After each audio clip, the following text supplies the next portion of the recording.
un corbeau, des caisses de citron, un fauteuil, du parfum et une main bleue.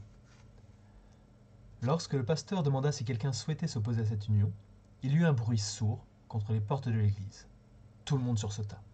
Personne d'abord ne voulut aller voir tant le vacarme semblait surnaturel de par son exacte ponctualité à répondre à la question posée. Une vieille tante, finalement, se décida. Elle était la plus proche des portes, expliquèrent ensuite les valeureux couards qui n'avaient pas bougé. La tante trottina à pas lents jusqu'aux portes. On ouvrit une, ne sembla rien voir. Les autres tendaient le cou. 2 personnes toussèrent dans le silence. Elle disparut alors, libérant quelques chuchotements curieux dans la foule. Puis elle rentra et dit « It was a bird !» C'était un oiseau. Un grand éclat de rire soupirant de soulagement se souleva de la salle.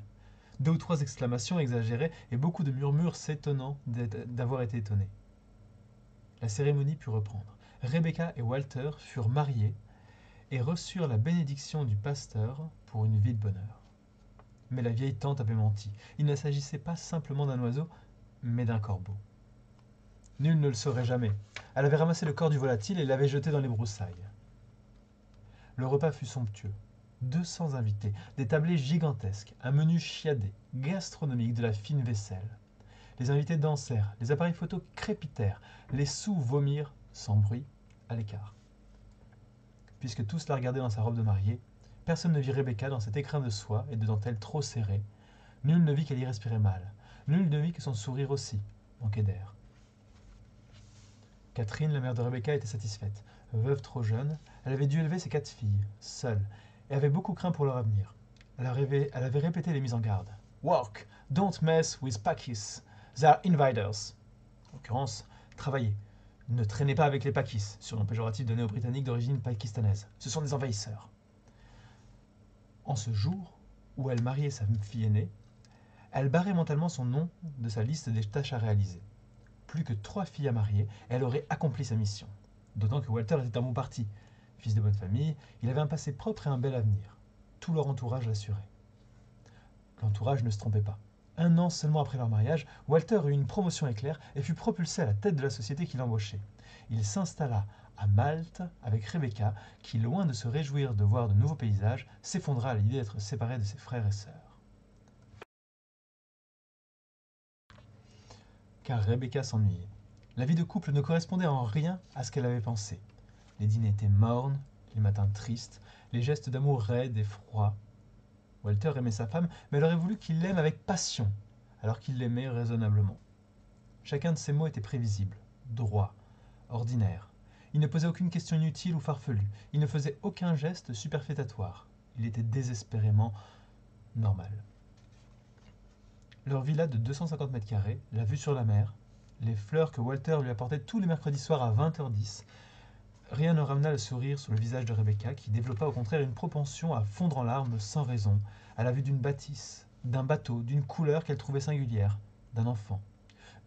Surtout à la vue d'un enfant, car le couple avait beau faire, après 2 ans d'union, il demeurait sans descendance. Rebecca en était pourtant persuadée. Un bébé lui rendrait le sourire.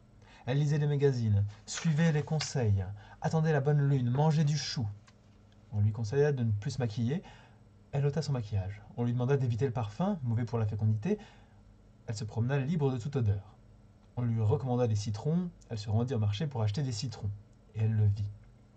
Un tablier bleu, la peau cuite par le soleil qui l'avait fait grandir. Des bras larges, des mains puissantes, des yeux qui lui sourirent lorsqu'il lui demanda combien de citrons elle voulait au juste. Elle devint une grande consommatrice de citrons. Chaque jour, elle allait au marché, remplissant son panier en osier de légumes insipides. Elle gardait le meilleur pour la fin. Elle repoussait cet instant qui ne durerait que trop peu. Elle s'approchait enfin de l'étal. Elle faisait mine de choisir entre 2 citrons, par ailleurs parfaitement identiques. Elle ne le regardait pas. Elle aimait imaginer que lui la regardait, et aurait été si déçue que ce ne fut pas le cas en levant la tête, qu'elle ne la levait pas. En définitive, elle prenait un citron, le lui montrait, le déposait dans son panier sur le tas des légumes prétexte. Elle payait et partait, son cœur battant un peu plus fort et d'une fois sur l'autre. Walter ne s'étonna pas de voir les menus comporter de plus en plus de légumes. Un nouvel essai de traitement culinaire, se dit-il in petto.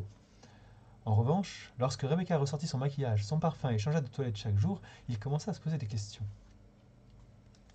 4 mois après le premier citron, dans un hangar, Rebecca découvrait l'orgasme. Lorenzo posa la main sur sa bouche afin d'étouffer le cri qu'elle ne parvint pas à maîtriser. Il l'attrapa par la hanche et la souleva de lui, dans les airs. Il la fit tourner, nue, au milieu des caisses de citron. Sans raison. Rebecca riait. Elle riait sans même savoir pourquoi. Elle riait d'avoir trop pleuré. 6 mois après le premier citron, Rebecca vomissait dans les toilettes immaculées de sa villa. L'enfant qu'elle avait tant espéré la rendait malade chaque matin. Depuis qu'elle avait la conviction d'attendre ce bébé, elle portait également une certitude. Elle allait quitter Walter, faire sa vie avec Lorenzo, partir avec lui loin s'il le fallait. Elle appela chacune de ses sœurs, leur expliqua, elle enfila sa robe de flanelle rose à lacets blancs et elle prit la route pour la ville. Elle chercha longtemps Lorenzo, mais il était parti se rapprovisionner dans la campagne et il ne serait pas de retour avant le lendemain. Devant son programme du jeudi soir, Walter regarda sa montre. Son épouse n'était jamais en retard, cela devenait inquiétant. Il se leva, enfila sa veste, éteignit le poste de télévision, déposa son verre dans l'évier et attrapa les clés de voiture. Alors qu'il allait ouvrir la porte d'entrée, Rebecca la franchit. Ils s'immobilisèrent et s'observèrent, chacun surpris de trouver l'autre là. Elle lâcha sa phrase avec fierté. « Je te quitte, je suis amoureuse. » Walter sentit 2 petits coups brefs dans son abdomen.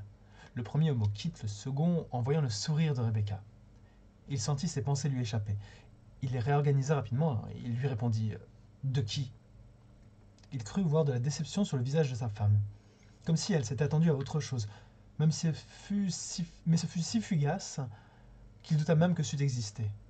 Elle expliqua tout, les citrons, Lorenzo, le marché, le hangar, l'orgasme, l'enfant qu'elle portait et le bonheur qu'elle allait vivre. Puis elle passa devant Walter, le fouettant du parfum dont elle s'ornait à nouveau, et monta dans leur chambre.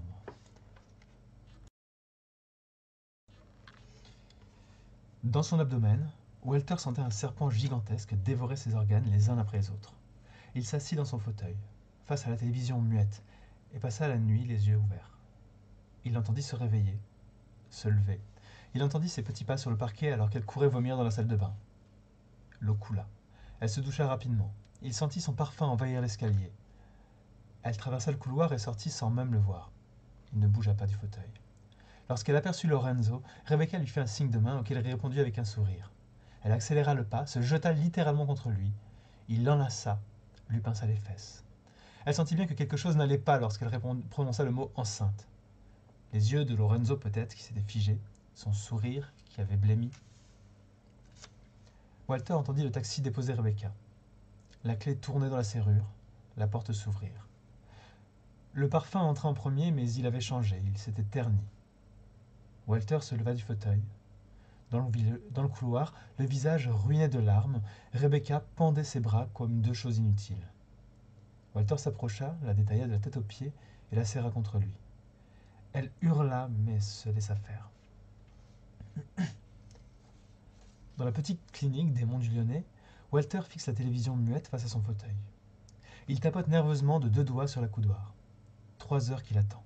Il scrute chaque infirmière, chaque docteur, espérant que quelqu'un vienne pour lui parler, lui donner des nouvelles. Lorsque c'est enfin le cas, il se lève et défroisse son costume. Droit comme un i, il attend qu'un mot sorte de la bouche du médecin, ce qui prend d'interminables secondes. « Vous comprenez le français, monsieur ?» lui demande celui-ci, comme pour gagner du temps. Walter s'énerve. Évidemment qu'il comprend le français. Voilà bientôt 4 ans qu'il dirige une multinationale française. Plusieurs mois qu'il est installé en France. Bien sûr qu'il comprend le français, voyons. Bien, le médecin inspire et, à la façon d'un déménageur agençant judicieusement chaque objet dans son camion, il case tous les éléments dans sa phrase. L'accouchement se passe très mal. Nous ignorons si nous pourrons sauver les 2 ou pas. Sans comprendre pourquoi, Walter se souvient soudainement que le dossier Corée que sa secrétaire lui demandait le lundi précédent est dans le coffre de sa voiture, sous son sac de golf. Il perçoit le regard du médecin, rivé sur lui, et cligne des yeux pour chasser cette histoire de dossier. Le médecin semble attendre une réponse. Walter se souvient à présent. Il partait au Green, et le dossier était à côté de lui, sur le siège passager. Mais il a cru un instant devoir ramener son ami Louis, aussi a-t-il déposé le dossier pour le mettre dans le coffre. Voilà pourquoi il ne le trouvait pas. « Monsieur, vous voulez un verre d'eau ?»« Non, merci, je vais bien. » Le médecin pose une main sur l'avant-bras de Walter qui se dégage. « Monsieur. »« Oui, j'ai compris, faites le maximum. » Le médecin et l'infirmière s'échangent un regard et ils disparaissent. Walter se rassit dans le fauteuil. Durant 5 heures. C'est une sage-femme qui vient le chercher. Elle lui demande de le suivre et au travers d'une vitre, elle lui montre un bébé, au visage déformé, respirant grâce à un masque. C'est un garçon, monsieur. Walter regarde la main gauche du bébé, bleue. La sage-femme précise, il a longtemps manqué d'oxygène. Son bras restera faible et son cerveau sera probablement un peu lent. Dans l'abdomen de Walter, rien ne se passe. Il se tourne vers la sage-femme et oublie la langue. Where is my wife? Où est ma femme? La sage-femme observe ses pieds tristement. Nous n'avons pas pu la sauver, monsieur. Elle avance sa main pour la poser sur le dos de Walter, mais quelque chose l'en empêche. Elle lui dit qu'il peut entrer voir son fils et le précède dans la chambre, lui enfile une blouse, un masque. Mal à l'aise, elle le laisse seul avec son enfant.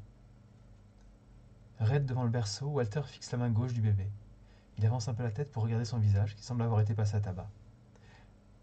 S'il avait sorti son sac de golf du coffre, il aurait retrouvé le dossier immédiatement, mais il comptait retourner au Green le mercredi. Voilà pourquoi il l'a laissé tel quel dans la voiture. Il expliquera à la secrétaire. Elle comprendra. Elle trouvait cela tout à fait étrange de la part de M. Walter d'avoir égaré un dossier, lui qui est si carré, comme elle dit. Évidemment qu'il ne l'avait pas perdu. Évidemment. La porte de la chambre s'ouvre, et Walter tressaille.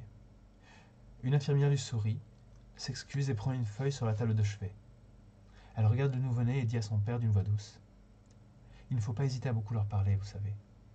Puis elle repart, en veillant à refermer la porte sans aucun bruit. Walter sent un petit coup bref dans son abdomen. Il ouvre la bouche et laisse la phrase qui tourne dans son esprit en sortir. Why God saved you rather than my wife? Pourquoi Dieu t'a sauvé toi plutôt que ma femme?